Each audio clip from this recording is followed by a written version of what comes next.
Assalamualaikum warahmatullahi wabarakatuh. Kami dari kelompok 1 akan menjelaskan materi tentang tree dan pohon merentang.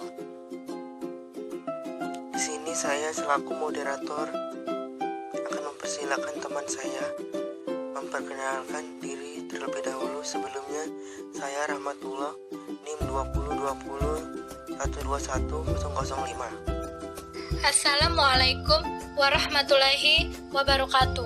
Saya Ririn Iksi Nadila dengan NIM 2020121001 akan menjelaskan materi tentang pohon.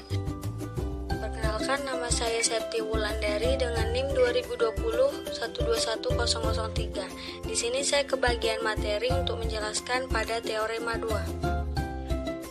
Assalamualaikum warahmatullahi wabarakatuh. Saya Ika Nurjana, NIM 2020121011. Perkenalkan, nama saya Septi Aryani dengan NIM 2020121013. Saya akan menjelaskan tentang pohon merentang atau spinning tree. Saya Aisyah Dia Gevira dengan NIM 2020121025. Di pertemuan 10 ini terdapat 4 materi. Yang pertama yaitu pohon atau tree, 2 yaitu hutan atau forest, 3 yaitu pohon merentang, 4 yaitu pohon merentang minimum. Pengertian pohon adalah grup terhubung yang tidak memiliki sikel. Pohon memiliki banyak contoh sebagai berikut. Seperti kita lihat pada gambar 4.4. Gambar di atas A dan B merupakan pohon karena merupakan grup terhubung dan tidak memiliki sikel. Sedangkan gambar C dan D bukan pohon karena gambar C grafnya tidak terhubung dan gambar D grafnya memiliki sikel. Teorema 1, jika T pohon, maka untuk setiap dua titik O dan P yang berbeda di T terdapat tepat satu lintasan part yang menghubungkan dua titik tersebut. Bukti, misalkan ada lintasan part berbeda yang menghubungkan titik O dan titik P di T, katakanlah E1 dan E2, dengan E1 tidak sama dengan E2. Maka, E1 dan E2 akan menghubungkan titik O dan titik P, sehingga ada dua lintasan yang terhubung pada kedua titik tersebut, dan membentuk sikel. Berdasarkan definisi, T tidak memiliki sikel, dengan demikian, haruslah E1 sama dengan E2. Hal ini bertentangan dengan permisalan bahwa E1 tidak sama dengan E2.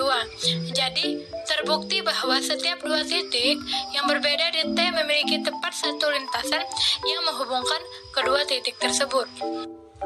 Teorema 2. Banyaknya titik dari sebuah pohon T sama dengan banyaknya sisi ditambah 1 atau ditulis. Jika T pohon, maka mutlak V kali T sama dengan E dikali T plus 1. Bukti, kita buktikan teorema di atas dengan induksi pada mutlak V kali T. Jika pohon T mempunyai satu titik, jelas banyak sisi T adalah 0. Jadi, teorema benar untuk pohon T dengan satu titik. Asumsikan bahwa pernyataan dalam teorema benar untuk pohon dengan K titik.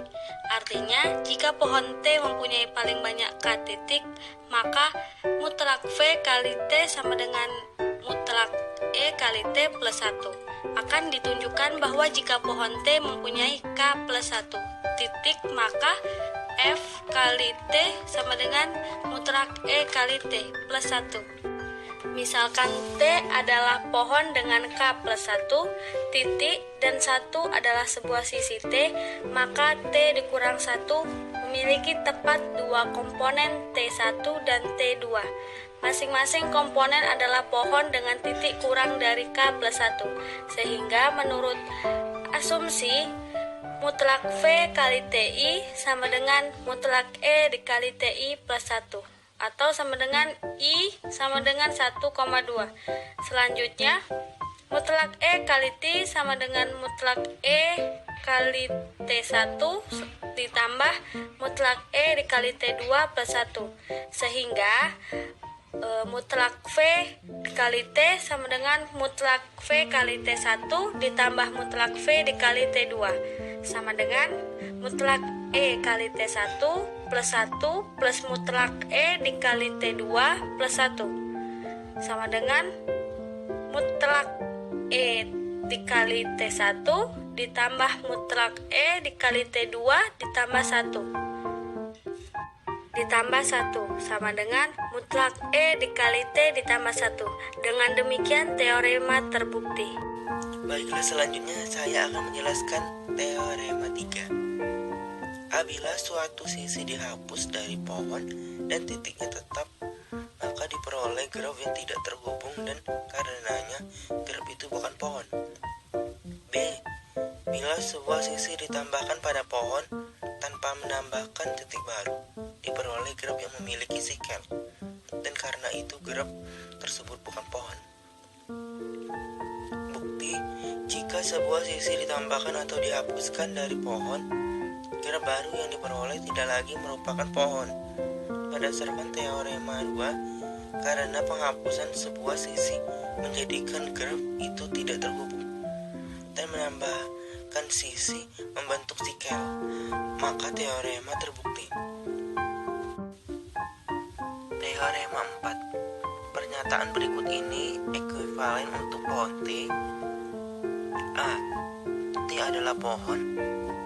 B. T terhubung dan banyak titiknya lebih dari satu dari banyak sisinya. C. T tidak memiliki sikel dan banyak titiknya lebih dari satu dari banyak sisinya. D. Ada tepat satu lintasan sederhana antara setiap dua titik di T. E. T terhubung dan penghapusan sembarang sisi pada T menghasilkan graf yang tidak terhubung. F. Tidak memiliki sikel dan penambahan sembarang sisi menghasilkan sikel pada graf itu. Teorema 5. Jika P sama dengan V0, V1, V2, hingga Vn, sebuah lintasan terpanjang di pohon T, maka D V0 sama dengan D Vn sama dengan 1. Buktinya, misalkan T adalah sebuah pohon dari P sama dengan V0, V1, V2, hingga Vn, lintasan terpanjangnya di T. Andaikan D V0 tidak sama dengan 1, maka D V0 besar dari 1. Berarti ada sedikit di sisi T yang terkait insiden dengan V0. Misalkan E tidak sama dengan V0, V1 adalah sisi T yang terkait dengan V0.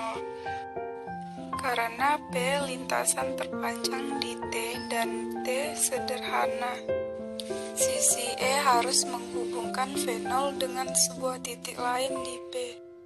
Katakan titik VK, K tidak sama dengan 0,1. Akibatnya, V0, V1, V2, hingga VK, Vn membentuk sikel di T.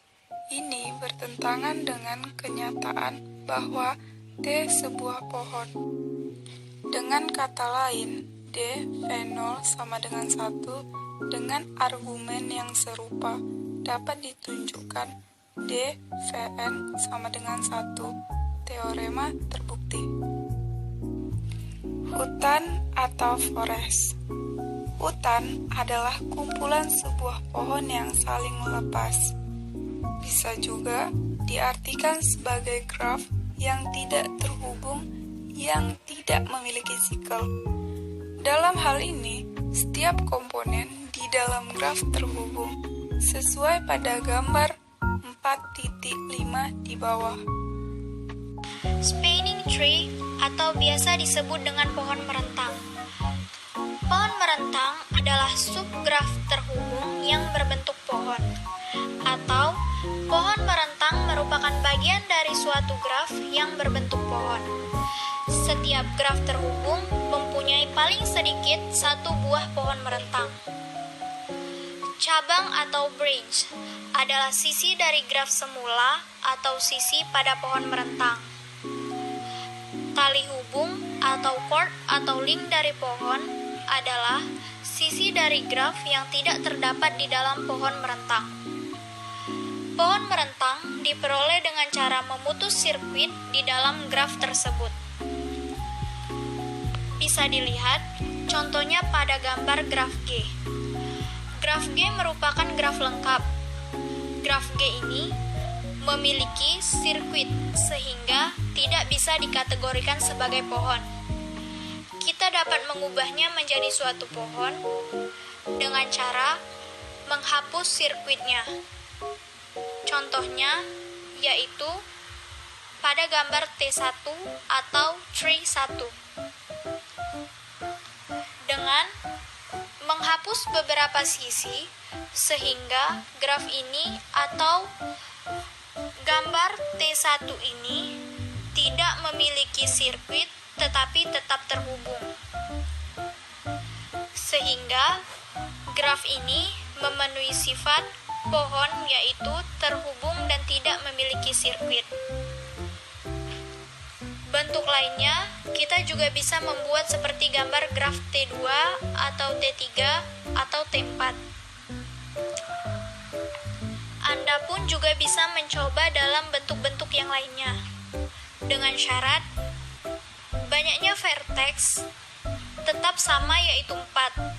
Tetapi, graf itu tidak memiliki sirkuit dan tetap terhubung. Di sini saya akan menjelaskan tentang pohon merentang minimum. Pohon merentang minimum adalah pohon rentang suatu graf berbobot G yang memiliki bobot minimum di antara pohon rentang lain yang mungkin dibentuk dari graf berbobot G. Misalkan G adalah graf berbobot, bobot pohon rentang T dari graf G merupakan jumlah bobot dari semua sisi di T. Persoalan pohon merentang minimum adalah menentukan sisi-sisi yang menghubungkan titik-titik pada jaringan, sehingga didapatkanlah jumlah bobot sisi yang minimum. Contohnya bisa dilihat dari gambar di bawah ini. Di sini terdapat gambar pohon merentang berbobot dari graf berbobot. Baiklah, itu saja penjelasan dari kelompok kami. Apabila ada kekurangan, kami mohon maaf. Kami akhiri. Wassalamualaikum warahmatullahi wabarakatuh.